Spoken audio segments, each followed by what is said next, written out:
joining us. It's a Yeah, good to see you. Yes. pleasure.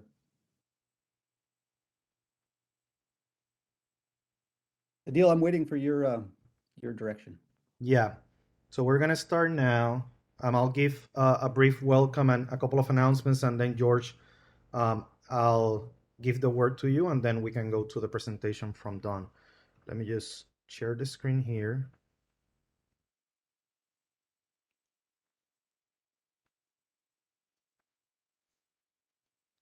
Let's see if you can see that.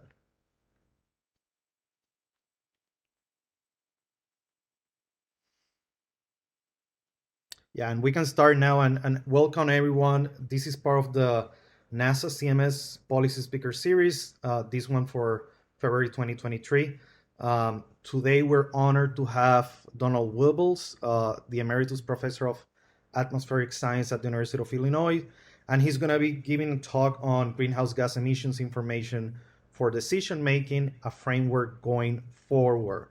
Before going to that, I want to give a couple of announcements. We haven't met in a couple of months, and a lot has happened since, and we have a couple of also efforts that we want to highlight. Um, so just quickly, here I included a couple of like relevant, so you're all aware, NASA CMS or efforts where NASA CMS is involved or some of the scientists are involved uh, in coordinating networks, inventory, data sets, and projects. Quickly, we have these CMS application stakeholder engagement efforts that this policy speaker series is basically part of. And we engage with stakeholders, and basically our goal is that the CMS data are used for decision support and decision making. There is also this partnership between NASA, U.S. Forest Service, called the Applied Earth Observations Innovation Partnership, basically fostering interagency partnerships to advance Earth observation baseline management. I'll talk briefly about that because we have a workshop coming up. Some of you might know about this White House OSTP, Greenhouse Gas Interagency Working Group on Agriculture and Forestry. And as I understand, there might be a report coming up shortly from that interagency working group. We have a new EIS, Earth Information System, greenhouse gas project that is being led by NASA, and some of the scientists that are related to CMS are also involved there. And then we have this effort that Don is going to be talking about more, where we had several people from CMS involved in it. I wanted to highlight, because I mentioned this last year in some of the talks that we had, that we were revamping our website. So we have a new website. It's the same URL. You can go to carbon.nasa.gov. It is more user friendly. And also we have a section on stakeholders, and you can learn more how stakeholders are working with CMS projects and using their data to inform decision making. And we have a couple of projects highlight there, working with EPA, with the Maryland Department of Natural Resources, and RMI, amongst others. I also want to remind that our phase 2 synthesis report is available. You can also find it, you can download it if you go to the website carbon.nasa.gov. We also have this a special session on carbon monitoring system research and applications. Is still open. It's on environmental research letters. So if you have a paper article that is related to carbon monitoring system, it can also be part of stakeholder engagement, user applications, stakeholder needs. You're more than welcome to submit it to this special session. Last, I wanted to take your attention to this partnership that I mentioned before. It is this Applied Earth Observations Innovation Partnership between NASA and U.S. Forest Service. The co-chairs this year are part of CMS, myself and Andy Hudak from U.S. Forest Service. We're having an in-person joint U.S. Forest Service NASA applications workshop the last week of April in Salt Lake City. You can go to the website aeoip.com and the registration is open. You can take a look at the agenda, and if you have any questions, you can reach out to me. Um,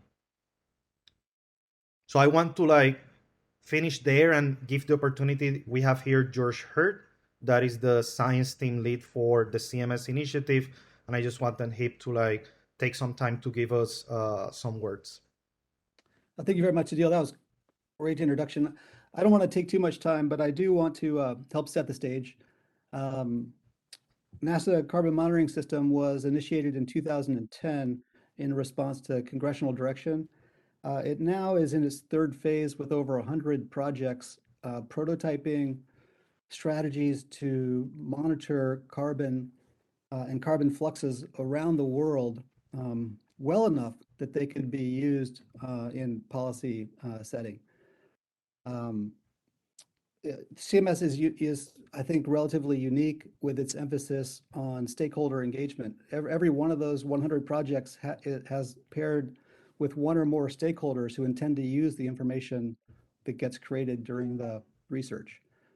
So this inherently is not just carbon cycle science, but it's carbon cycle science that's designed to be both state of the art, but also useful in the policy setting.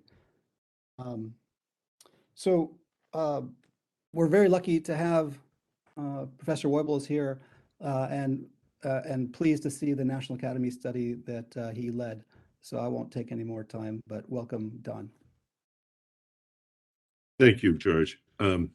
So I will share screen here. See if I can get this going.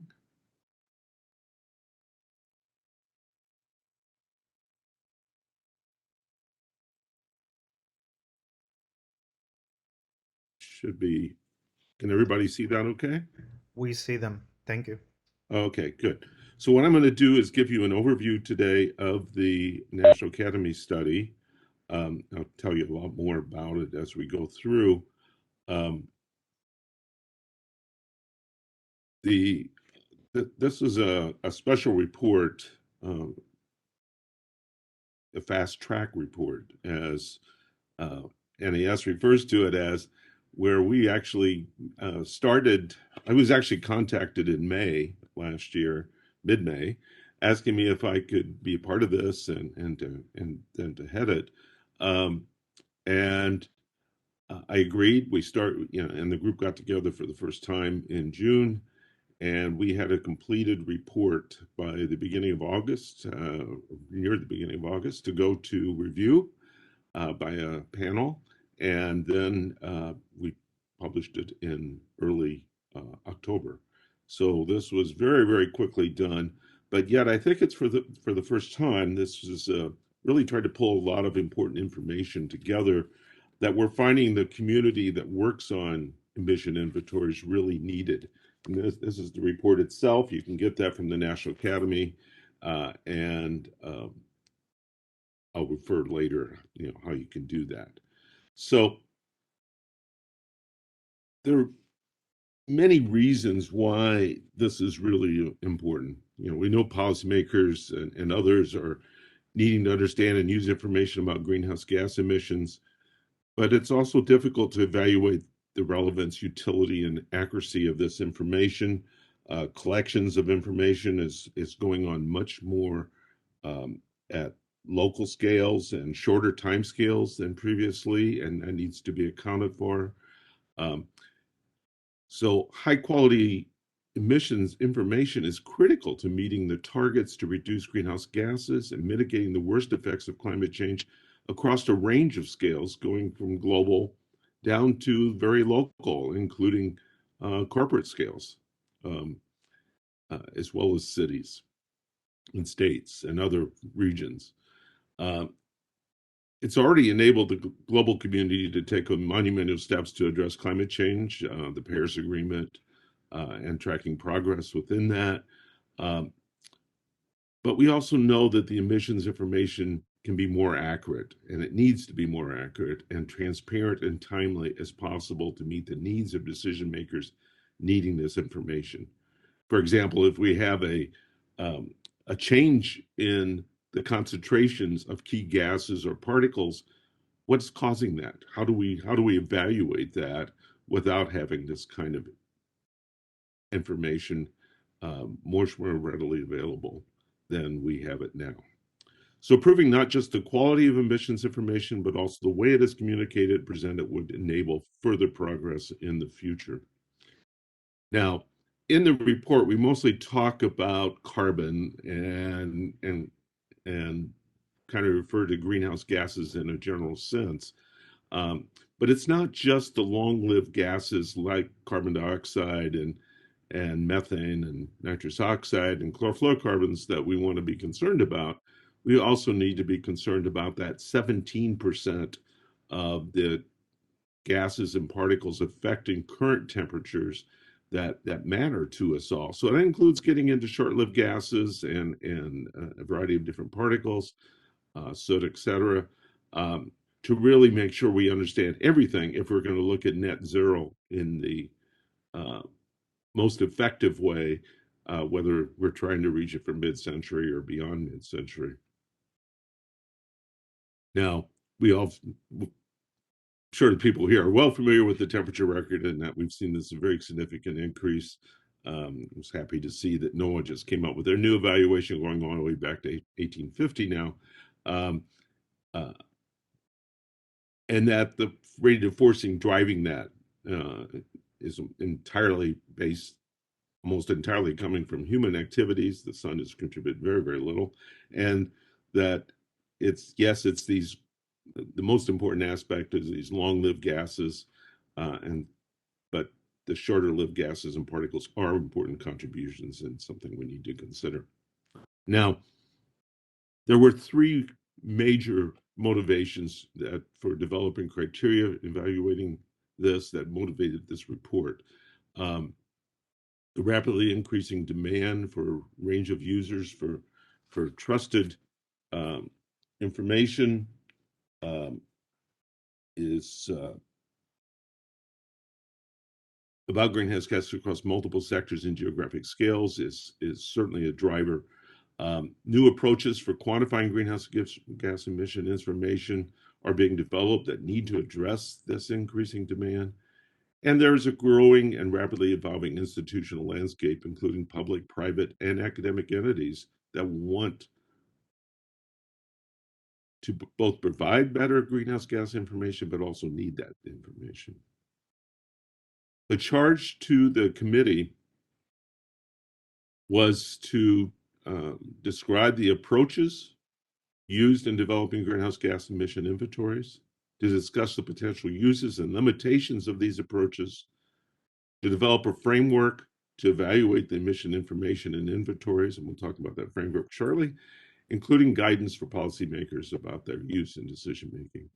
We'll present several different case studies to demonstrate how this framework can be used. And they're very general in what we did, but it does show how they could be used. And finally, to the extent possible, we aim to identify ways to improve the methodological transparency, sustainability, and continuity of relevant observations and product confidence in getting to this greenhouse gas emission inventories across a range of scales. There were 10 of us on the committee. It's an international committee, so there were several members from Europe. There was an aim at having several others, but they didn't get acceptances in time for us to move with some additional people. But the 10 of us then put together this report, and they come from a wide range of institutions, including Anne-Marie Eldering from NASA JPL, who recently retired, and from industry, from universities, academic institutions, and 2 members from Europe, as I mentioned before. I do want to also greatly thank the committee, or the leadership at the National Academy, particularly Rachel Silver and her co-workers, because they were instrumental in helping us make this happen. Couldn't have done it without them. When we started the committee, we had 2 major meetings in DC with invited people. We had, and as part of that, had a special workshop where we tried to learn from the community about their knowledge about developing data sets and observations that can contribute to those data sets. And we also had written input that helped us as well from a variety of sources.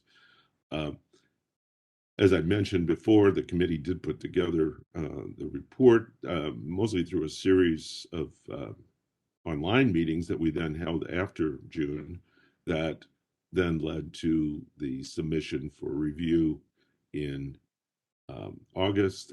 Then we responded to all those review comments, and those responses are written and available from the Academy, and released a report in early October. So, getting into the basic information, there are three basic approaches used in quantifying greenhouse gas information. The most familiar one to everybody is the activity-based approach, and I'll talk more about that in a minute, but that is the one that the US EPA develops as a national inventory. Those are the kind of information provided into the United Nations, development of global inventories, et cetera. Then we'll talk about the atmospheric-based inventory. Those are based on observations from a variety of different sources, satellites, aircraft, et cetera, surface observations, a variety of sorts, that then can also contribute, sometimes in a more local scale, but are also being scaled up to larger scales. And then finally, we'll talk about the hybrid, which is a newer approach, a nascent approach that may be the way of the future. And that's and so we'll hear a lot more about that.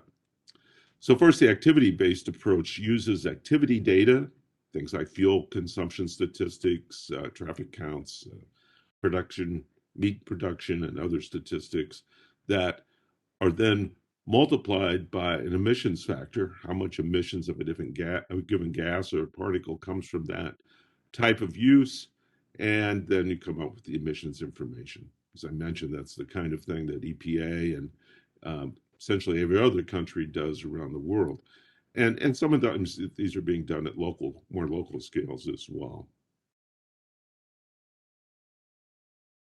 Let's make sure I'm not missing something as I look at these, but I think I'm okay. So there are many different activity-based approaches being used around the world that contribute to this kind of information, mostly done for carbon dioxide, but there's, UNFCCC, for example, does have many other gases and that are considered.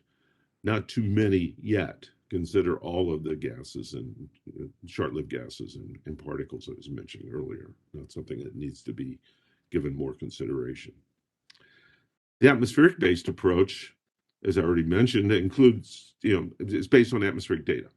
And that atmospheric data is usually combined with estimates made from the activity-based approaches, usually through modeling, so modeling of the Earth system, or and sometimes at more simple scales, spatial scales, to then determine an emissions inventory for whatever's being looked at.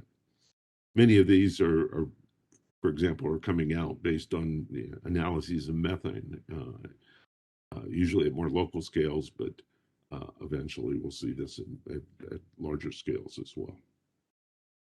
The hybrid approach kind of combines the activity-based approach and the atmospheric-based approach, along with other information, non-traditional information, things you might get from machine learning or artificial intelligence or from crowdsourcing or other sources, and then tries to, through a kind of a cyclic process, to then determine the inventory. In the end, this may provide us better information than we're getting from any of the other two by themselves, but basically it's combining all of the information we have available to be able to get to that kind of thing. But or the kind of inventories we need. But the problem is, as I've already mentioned, is that that this is relatively new. And so there has not been a lot of applications of it yet. We'll talk more about that later.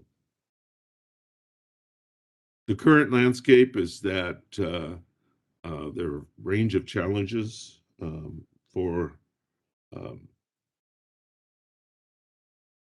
meeting the needs.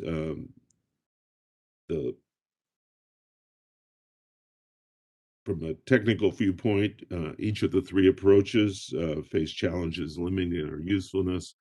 Right now, information is highly distributed, and sometimes and often difficult to find. So there's an issue with institutional structures. If we looked at the activity-based approaches, the underlying activity data and emissions factors may not be accurate or representative, and sometimes hidden, so you don't really know what they were based on. That fits well within the idea of the framework that we're going to then develop, approaches we're going to suggest for the future. The atmospheric-based approaches, measurements may not be continuous or sometimes comparable to what is really needed to compare with other data sets. The errors from the models being used contribute to uncertainty, and sometimes it's quantified, sometimes it's not. Difficult to separate the emission sources also. The hybrid approaches, as I said before, is emerging, and it faces challenges of interoperability, transparency, data quality, algorithmic bias, and on that need to be considered. So we developed a framework that basically has 6 pillars, 6 criteria that form a common framework for evaluating current and future greenhouse gas information and inventories. There's nothing magic about this. In fact, we were a little surprised that it wasn't already out there as something that was readily understood. And we're getting feedback now from many parts of the world saying, oh, this is so useful to have that information written down, and that we need to really consider all of these different things. But the six pillars are usability and timeliness, that the information is comparable and responsive to decision maker needs on timescales relevant to the decision making. Information transparency, that the information is both publicly available and traceable. Evaluation and validation, that this data has been reviewed, assessed, the uncertainties are analyzed and compared to independent data sets. Completeness, coverage of all greenhouse gases and sectors in space and time. Inclusivity, who is involved in the information creation? Who is covered by the information? Are we representing the needs of the user database, those policymakers across that range of scales I mentioned earlier that we need to be thinking about? Communication. The methodologies and assumptions are described in understandable forms, well documented, openly accessible. So as we move forward, how do we use this information? Well, we came up with an example of how one might qualitatively use such a thing. And we just based it in a qualitative sense on 3 different levels of certainty. One could certainly take this and run with it and develop something much more analytic and perhaps better for some needs. But we thought this might be useful for many users and just in terms of looking at data sets in general. So for the 3 different approaches, and of course for each approach there are many examples out there. So we're being kind of general here in what we're saying, but also thinking heavily about the kind of information provided globally. So we range from low, where that pillar criteria are not well addressed, medium, with high in some instances, perhaps low in others, and high where that consistently there is that pillar is being addressed. So if we look at the methods for the activity-based approach, the information transparency is pretty high.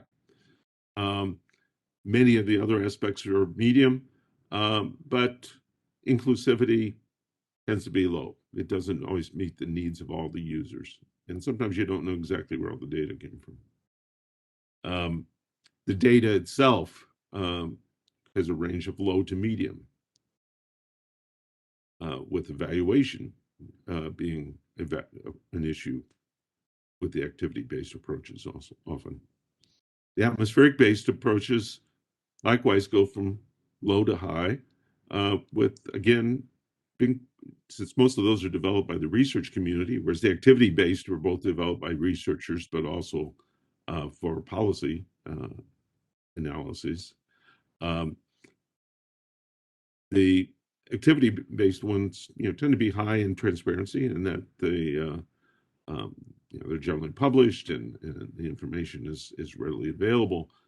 But they're not always thinking about the user. They're looking at it from a research mode, and sometimes the communication out to the potential users is quite low. And the hybrid approach tends to range from low to medium because they're just not heavily used at this point yet, and there's so there aren't a lot of applications. But those that are, have certainly have some usefulness already, and have demonstrated that in a variety of different reports and papers. So applying this framework to specific greenhouse gas emission products, the intention is to evaluate greenhouse gas emission information in the context of its intended purpose,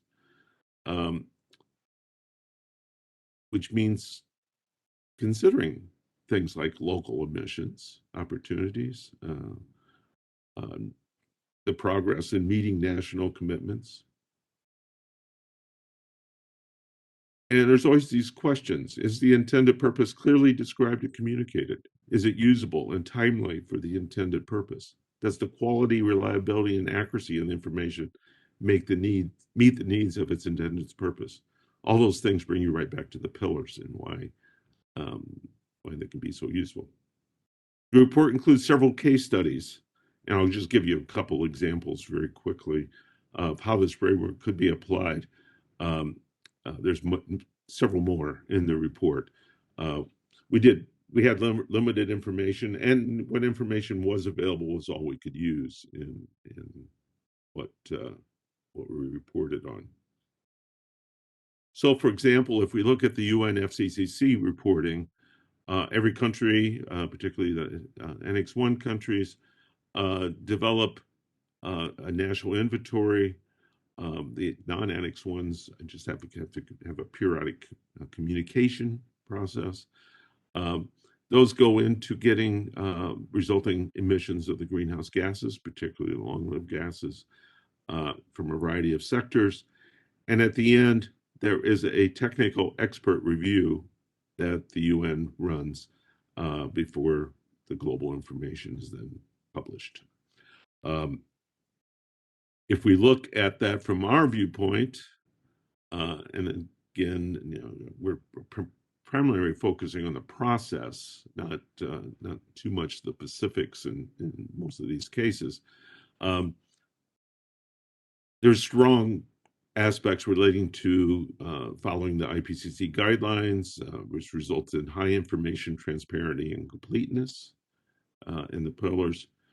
But we also found that that an improved time lag would enhance usability and timeliness, that undergoing a separate peer review would enhance evaluation and validation, and that expanded reporting beyond small groups to technical experts would improve inclusivity and we could also need to improve communication to the general public from for this particular case study. Another one would be to look at the urban hybrid approach, and we look at the influx measurements. The influx measurements wonderful campaigns to look at information in several different cities, that the data and methods are well documented and freely available, the extensive evaluation of the techniques and comparisons of multiple approaches. Carbon dioxide and methane emissions include a majority of Indianapolis emissions, for example, and all sectors were included in the emission estimates. But we also found that there could be better engagement with local policymakers and the public from the beginning to improve usability and inclusivity, and improved policymaker and public understanding of the data available, its availability. Looking at the methane emissions estimates from the U.S. oil and gas supply chain from EPA, we looked at several different aspects of methane in the report. I'm just going to talk about the EPA one here. The methods and data available are in understandable language. The 30-day public review for the greenhouse gas emissions inventory is certainly a strength, and communications with non-expert audience via public website with well-explained information certainly stand high. But we also found that they can improve the time lag and make regional or gridded data available to enhance usability, and evaluation and validation by reconciling differences between inventories could be better done. And coverage could be expanded beyond high emitting facilities in looking at that inventory. So the pillars, as we developed, can lead to an iterative information development and decision-making process where the pillars help guide the development of policy goals that then go into analysis and into decisions. And that kind of goes in a loop as we sort out various uncertainties and analyses that would help guide that. But our thinking is that these pillars are very useful in getting to that, to improve decision-making information. The final chapter of the report looks at recommendations, and we have a series of different recommendations, 8 of them in total. I'm just going to go through a few of them so that we can finish in a timely way. But realize in the report there are some additional ones that are explained and analyzed in the report. The first one is that the pillars themselves provide information that should be strived at. That the greenhouse gas emission information inventories and their development and evaluation should strive to align with the 6 pillars. And that leads to a series of key questions one might ask as one looks at greenhouse gas information. I won't read all these, but basically it gets at the pillars and have you really satisfied the kind of information needed for the users really to have the data that they need to consider, including understanding the uncertainties associated with that data. One of the key recommendations is that there be a clearinghouse.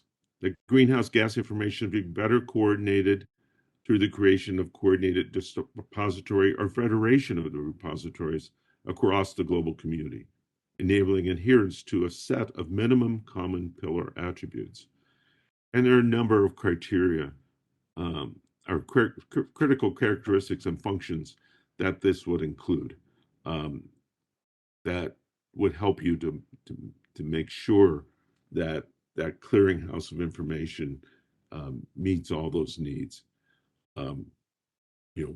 Including the questions about the pillars themselves, the traceable, transparent, traceable, standardized data languages and formats and metadata are going to be important.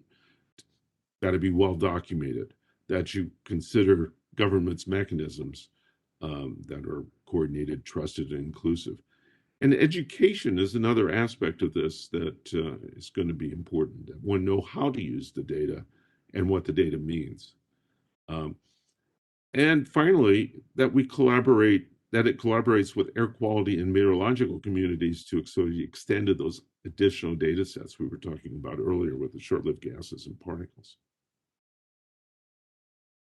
There's a recommendation on transparency that greenhouse gas information providers should clearly communicate the underlying data, methods, and associated uncertainties. Across the broad range of sources of information. We felt that granularity and accuracy were really important to emphasize, that the greenhouse gas information, including the observations, data analysis, activity data, emission factors, etc., be developed at more granular temporal and spatial scales. As I started this talk, I mentioned that there's a lot of information needed now at local levels. So being granular is important. With source level data, level detail that should be accelerated to meet the rapidly increasing needs of cities, states, and provinces for managing their emissions. The accuracy and representative of all underlying data used to estimate greenhouse emissions should be further improved. Accuracy is a key part. And then operationalizing data. Greenhouse gas emission data estimates research efforts should transition with urgency to operational capabilities with institutions to maintain and ensure longevity. Can't say it, longevity. So that all of that information is comes standard in how we approach greenhouse gases. And finally, a recommendation related to the hybrid approach. As I've already kind of mentioned already, that I kind of regard this as we as a committee regarded this as the way of the future. That greenhouse gas data collection, modeling, and information development should be designed and implemented to enable a fuller integration and hybridization of the information and the approaches. And finally, that there would be an iteration that greenhouse gas information generators, decision makers, and global stakeholders should engage in an iterative process in a timely manner to ensure the information provided is relevant and useful. So this comes back to that circle I had before about how the pillars could be used. Finally, as we look going forward, by examining existing efforts and future needs, the hope is that this report will help push the global community forward in assisting the future decision-making process. There are ripe opportunities for innovation, including a role for new approaches and cutting-edge techniques, as emphasized in the report itself. And we intended the report to spark a discussion with many potential future directions for the work to be done. The report itself is available through the National Academy at nap.edu, and we hope you either download it or order a copy for your committee and for your various research groups to use. And I'll be happy to address any questions you have. I'll switch out of the PowerPoint mode to do so.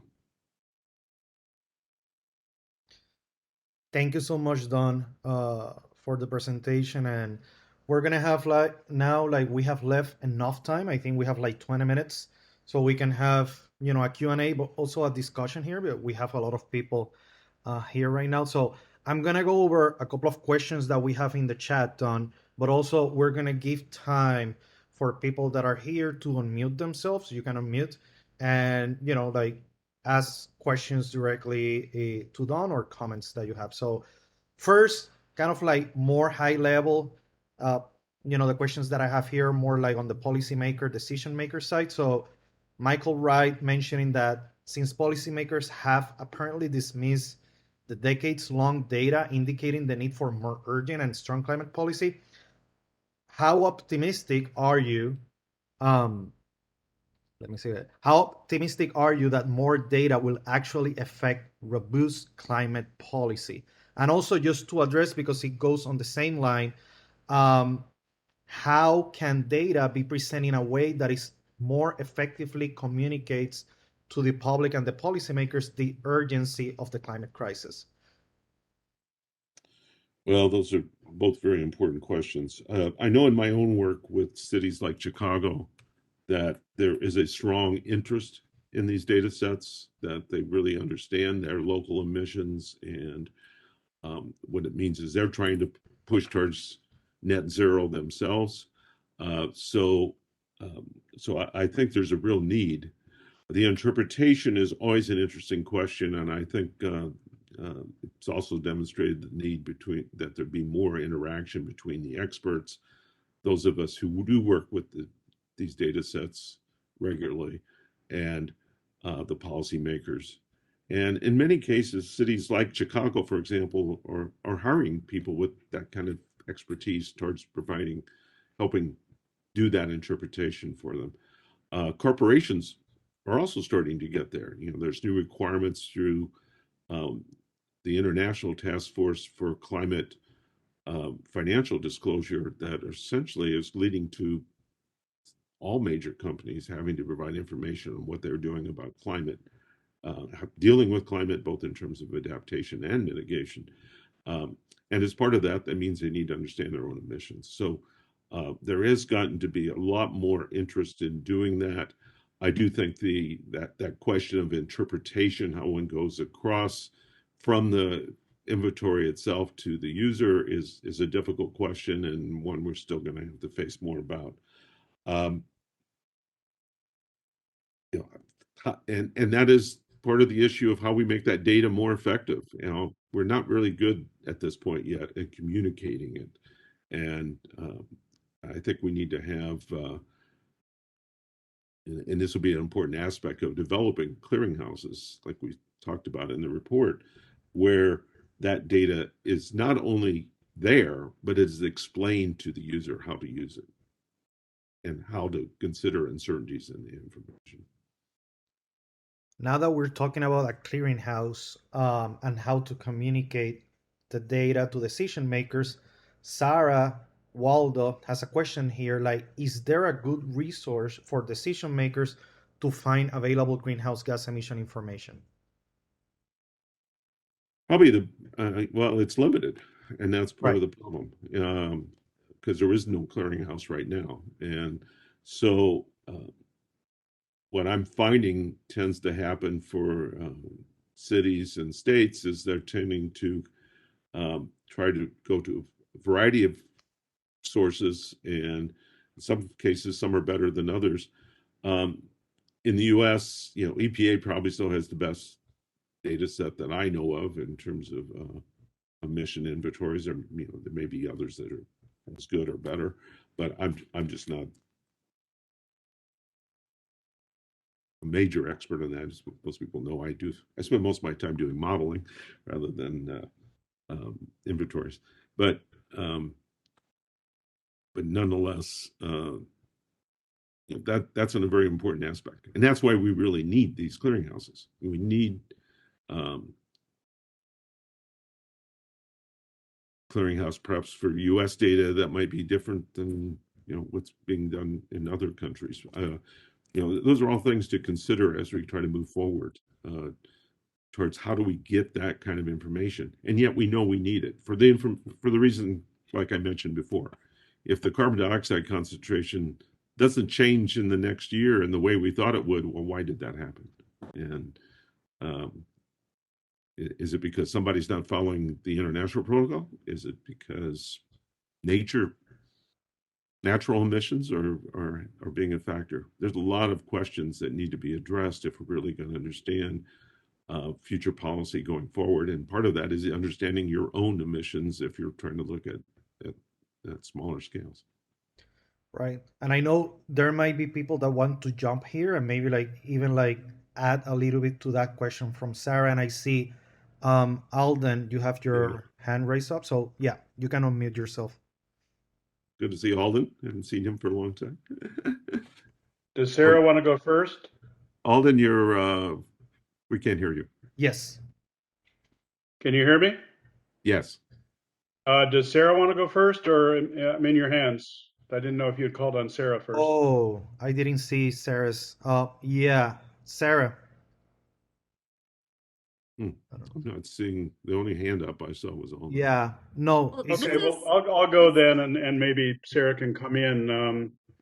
Don, I know the report focused on emissions, but since Paris in 2015, we've sort of moved into a framework of net zero emissions, which means we need to look at the sequestration space as well, both biological and industrial sequestration, geological sequestration. And I've been, as you know, working in this process for 30 years, and there are deep flaws in the methodology and the accounting for land use sequestration, with countries taking credit for things they didn't actually do much to create in terms of natural absorption of carbon, and then not having to take a hit when there are things they do or natural disruptions that reduce that sequestration. So there's all kinds of issues around permanence, around leakage, around what does the whole nature of offsets even mean in a net zero world when we can't trade off emissions from one sector against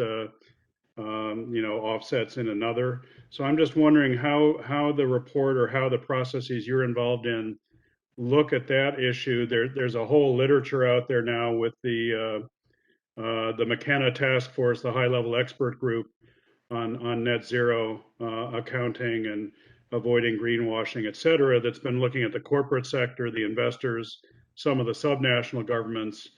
The Secretary General is now working to stand up a task force on net zero regulation that would include some of the national government players to put some guardrails and sort of rules of the road out there for net zero accounting. But I'm wondering, is that something that you've looked into, or that might be a forthcoming piece of work that could add some value to this process? So the very first question I asked when I was asked to chair this was, why are we only looking at human greenhouse gases emissions and not considering the broader picture of both natural emissions and things like sequestration?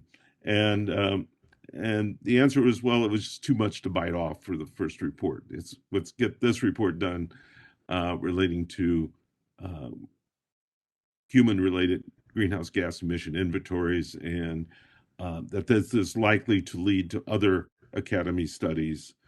And I think there's even beginning to be discussions within the Academy about doing some follow-up reports that would look at the broader issues that need to be addressed here. Because you're exactly right. If you're going to look at net zero, how are we going to get there? And what is happening with natural emissions as we're trying to get there. So that's, there are a lot of major questions that need to be looked at relative to what is happening with emissions of greenhouse gases worldwide. Yeah, and there's the IPCC in this last assessment report has done some very good work on this, looking at the impact of sequestration policies on other sustainable development goals. And for example, some of the land use assumptions associated with massive deployment of biomass with carbon capture are just totally unrealistic and would have implications for food security. So, Yeah, exactly. Nope, agreed. Yeah, it was too much for us to bite off. So the report is very limited. And it was done in 2 months. The normal National Academy report is done over 2 years.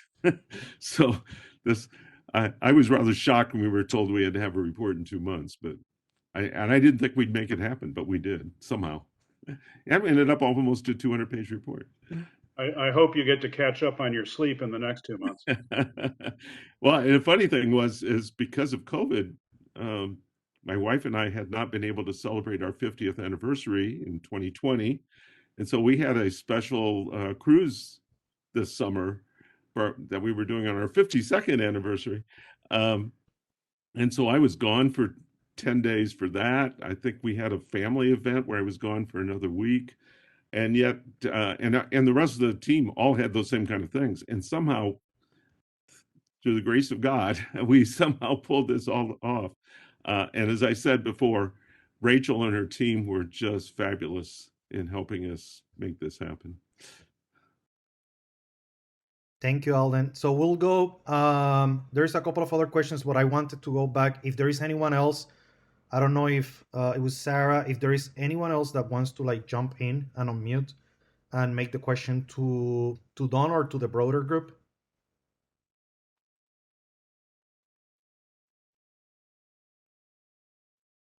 You want to read from the chat, or should I? If not, yeah, if not, we can go back to the chat. There is comments. I like the one from Riley mentioning his experience on how you can drive climate action with decision makers. So take a look into that. But we had a question from Nancy French on the international side. How much was the international community included in this effort? And what are the expectations for coordinating with non-US government agencies? You know, that's a very important use of the report. It was just the report. One of our members of the committee actually several members of the committee just gave presentations at the WMO meeting on emissions, and we got a lot of feedback of that, how important this is to the global community and to many of the nations around the world. We're trying to make sure that information does get out there and is available to them. We wanted to have more global, more international interaction on the committee itself, as I mentioned earlier. But because we're trying to do things so quickly, that we couldn't get acceptances from everyone that was asked. So we were limited to two international members, one from France and another from the UK. But they did provide that perspective into what we discussed. But we would have liked to have had more. And meanwhile, and we also had other input from members of the committee who've done a lot of work internationally, like Kamal Bawa, that provided important perspectives from that viewpoint of the global South, for example, and that is all considered within the report because of those kind of interactions we had. Along those lines, Giami asks, since the release of the report, could you elaborate on the impacts it has made on current and evolving government actions informed by the recommendations of the report? Kind of like are you tracking like kind of like the usefulness of this report for decision makers? Yeah, Rachel probably could better answer that. I think Rachel might be online. Sure. Sure. But I know that there's been a lot of interest worldwide. For example, the WMO discussion that was just had a few weeks ago about this. I've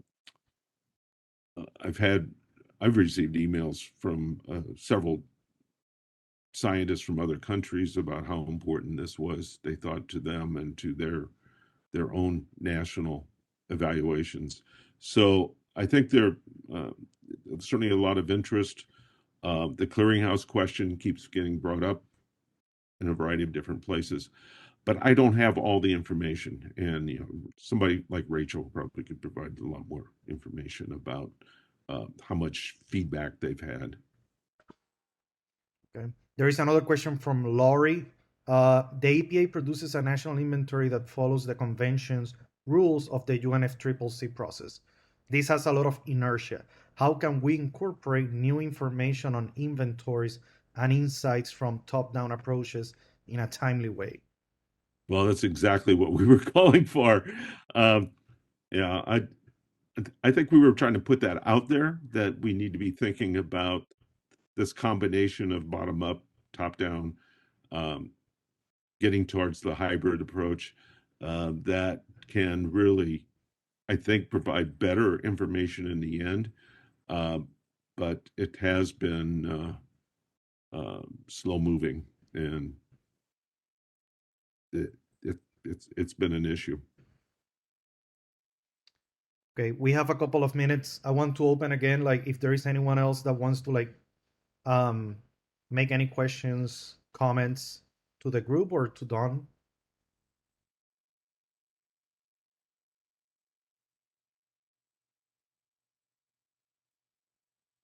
Hi, this is Debbie Ottinger. Hi, I don't know if Debbie. how you Yes. doing? Long time no see, Don. I Good to see you know. today. Yes, likewise. Yeah. Well, I wish I could see you. I'm not seeing you. Well, Okay, good. my camera isn't quite working today, I'm afraid, but I'm looking a little older, as you might expect. But Well, your me last too, unfortunately. it happens.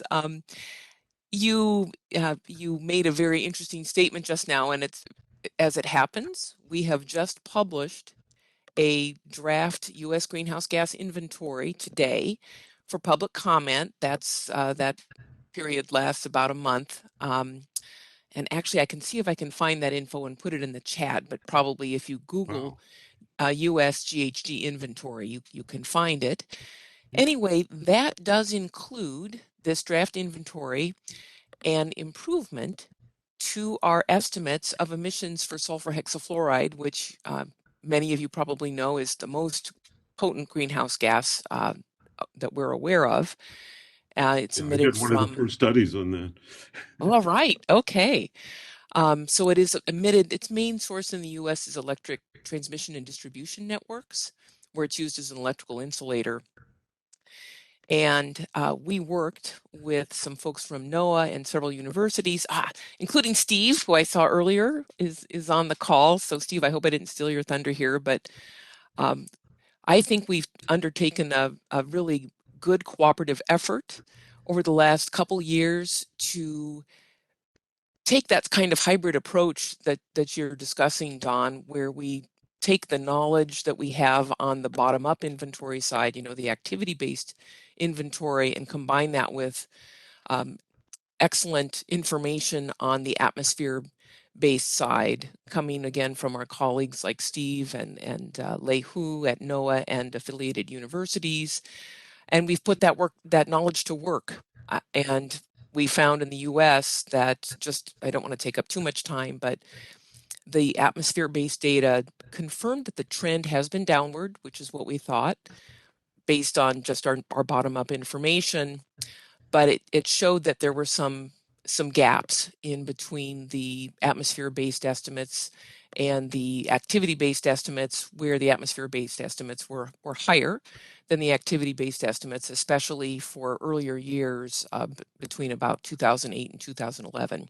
But anyway, I don't want to go into too much detail except to say we have now attempted to begun the process, I should say, of addressing that difference and understanding where that's coming from and correcting that in the inventory. But it's probably going to be a multi-year effort to finish that. But wanted to Good. mention it because we're proud. No, that's good. And please send me, if you could, the URL so I can find that report.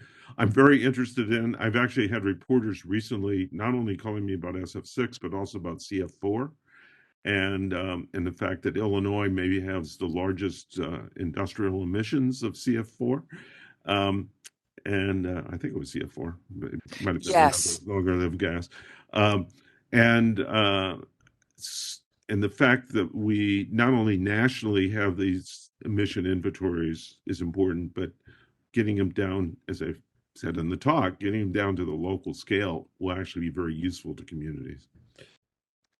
Yes, and I was interested in what you were saying about Chicago, because in some of the earlier years of the atmospheric data, that was showing up as a potential hotspot. So anyway, I don't want to monopolize the conversation any further. I actually think that Steve did drop a link into the chat here. Yes, he Okay, did. Yeah. great. So thanks so much, Don. Okay, well, thank you. Thank you, Debbie. There are a couple of other questions, and maybe we can follow up with Don. But there was one last one, Don, that I think is important, and we wanted to address, and with that we can end. Aaron Mayer, regarding to the previous point, what are the mechanisms for incorporating very rapidly changing methodologies, characterization techniques, etc., into institutional monitoring reporting requirements? So how do we reduce lag between state-of-the-art science and what is actually codified in policy? Yeah, that's a tough question, and we do call definitely for the need for that because we're finding users uh, need that to be accounted for. But what we're probably going to have to do is force it by agency or international policy that we try to get the information out there in a more timely manner than we have in the past.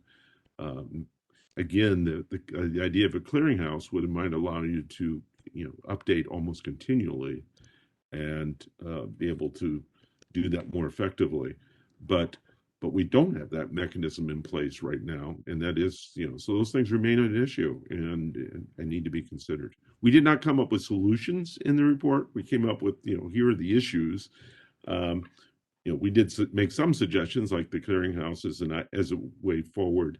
But we knew that there was a lot of questions about how different agencies, how different nations, and different organizations consider what we're putting out towards these pillars, but that they be put onto their consideration as they move forward to get the right information out there. But right now it's the things you raised are major issues. Thank you so much, Don. Thank you, everyone. There's no more time. There might be more discussion. We might do a follow-up somehow in between the CMS community. So maybe that's something that we want to have. But I just wanted to mention, you can go to our website, carbon.nasa.gov. We'll have this talk, the slides of today. If you have any questions, any ideas, any feedback, you can email me. And also we'll have in the coming months talks around COP27, what were the key takeaways with people that were on the ground there, and kind of preparing for COP28, and also the role of NASA and CMS on these types of conferences. So thank you, everyone. Thank you, Don, for your time, and we'll stay in touch. Thanks. Thank you. Appreciate everyone attending.